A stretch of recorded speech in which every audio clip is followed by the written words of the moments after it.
నిజాయితీ కలిగినటువంటి నాయకత్వం. అంటే బీసీలు డెవలప్ కావాలి, ప్రజలు డెవలప్ కావాలి. బీసీ ఉద్యమం అంటే నాయకుల కోసం కాదు, ప్రజల కోసం. ప్రజలు డెవలప్ కావాలి, ప్రజలు వాళ్ళ ఆర్థిక చదువుకోవాలి, ప్రతి బీసీ కుటుంబం చదువుకోవాలి, ఉద్యోగాలు రావాలి, ఉపాధి రావాలి. ప్రతి కుటుంబానికి 20 లక్షల రూపాయలు సబ్సిడీ ప్రభుత్వం నుంచి ఇవ్వాలి. వాళ్ళు ఇల్లు కట్టుకోవాలి, వాళ్ళ ఆస్తులు పెరగాలి, భూములు ఉండాలి, ఆస్తులు పెరగాలి. ఇది బీసీ ఉద్యమం. ముఖ్యమంత్రి బొమ్మ పెట్టుకొని ముఖ్యమంత్రి ఉండాలి, ముఖ్యమంత్రి ఉంటే ఇవన్నీ ఈజీగా అవుతాయి. కానీ ముఖ్యమంత్రి ఉన్న రాష్ట్రాల కంటే ఈ రాష్ట్రంలో మేము బీసీ ఉద్యమాన్ని బలంగా నిర్మించాం, బీసీలకు ఎక్కువ లాభం చేసాం. కాబట్టి బీసీలు అంటే బీసీ ఉద్యమం అంటే చదువు, ఉద్యోగం, ఉపాధి, అధికారం, ఈ 4 ఎజెండాగా తీసుకొని వచ్చాం. ఒక చదివే కాదు, చదవడానికి ఇప్పుడు బాగున్నారు. పర్వాలేదు, పబ్లిక్ 50 ఏళ్ళ కింద 40 ఏళ్ళ కింద హాస్టల్ సీట్ దొరికితే తప్ప చదవను, స్కాలర్షిప్ వస్తే తప్ప చదువుకోలేని పరిస్థితి, ఫీజు రియంబర్స్మెంట్ వస్తే తప్ప ఇంజనీరింగ్ చదివినటువంటి ఆ పరిస్థితి నుంచి బీసీ ఉద్యమాన్ని చదువుకోవడం వల్లనే ఈరోజు బీసీవాదం బలంగా మన రాష్ట్రంలో. పక్క రాష్ట్రాలు ఎందుకు, వేరే రాష్ట్రాలు ఎందుకు పెరుగుతున్నది బీసీవాదం, మనకు ఎందుకు పెరుగుతుందో విద్యను అందరూ నాకు ఫోన్లు చేసి అడుగుతుంది. నువ్వు పల్లె పల్లె తిరిగి ఉద్యమాలు చేపట్టి ప్రతి ఒక్కరిని కష్టాలు తీర్చి ప్రతి ఒక్కరిని చదువుకునేటందుకు చేసినందుకే బీసీవాదం పెరిగింది.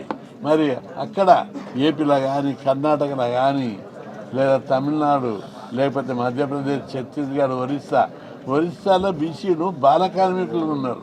ఎవరైనా నిజంగా బీసీ చిత్తశుద్ధి ఉంటే ఒరిస్సా, ఛత్తీస్గఢ్కి పోయి బీసీ ఉద్యమాన్ని నిర్మించాలని చెప్పి నేను సవాల్ విసురుతున్నాను. నేను ఈ రాష్ట్రంలో నిర్మించిన, ఇతర రాష్ట్రాలు కావాలంటే ఓ బలమైన పార్టీ ద్వారా చేయించాలి.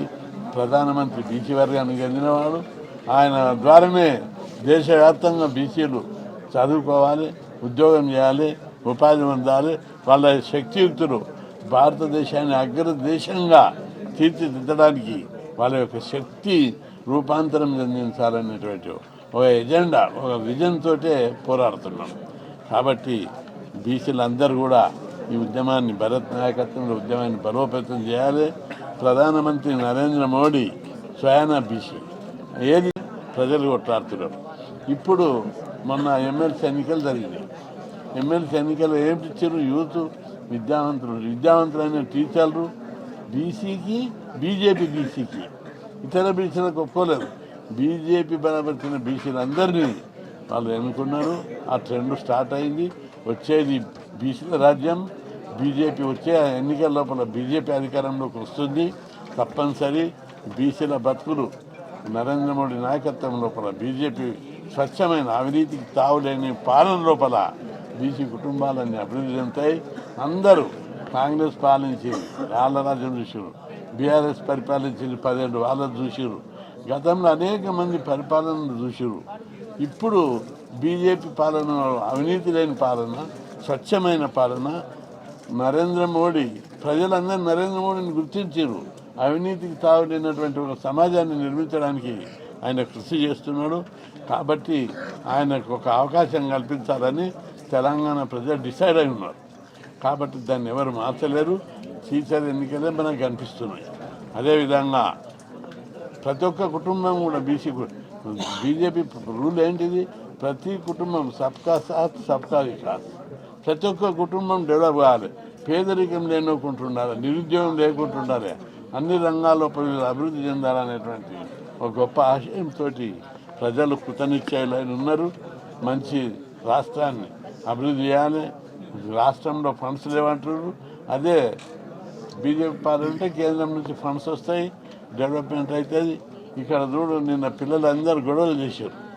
బీసీ హాస్టళ్లకు స్థలాలు ఇవ్వండి, బీసీ కాలేజ్ హాస్టళ్ళు నిర్మించండి, బీసీ గురుకుల పాఠశాలను నిర్మించండి.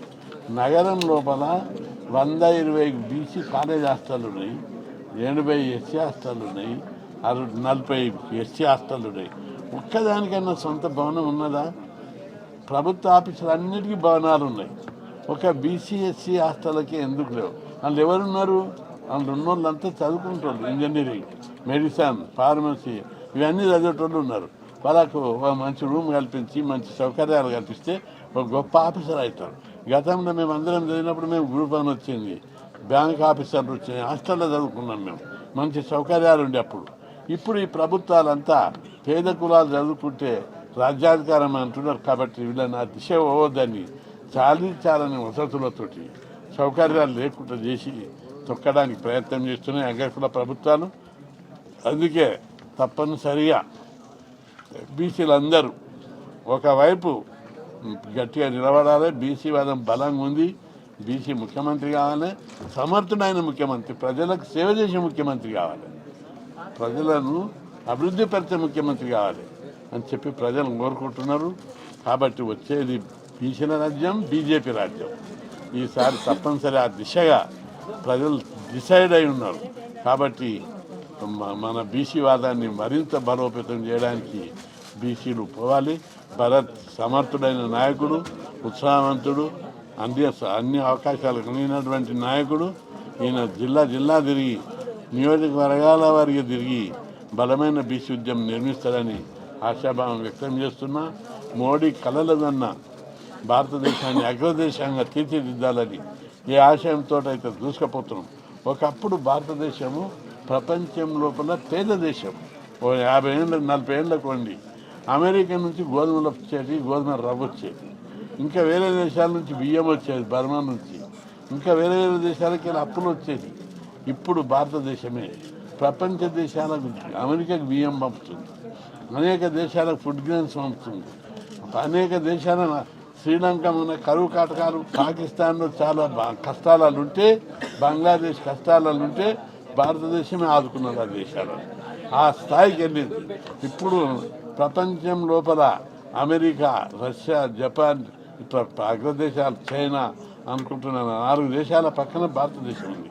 కొన్ని రోజుల మోడీ నాయకత్వంలో భారతదేశం అగ్రదేశంగా అవుతుందని అమెరికాను, రష్యాను, చైనాను తలదన్ని భారతదేశమే నెంబర్ 1 దేశంగా అభివృద్ధి చెందుతుందని చెప్పి ప్రజలు భావిస్తున్నారు.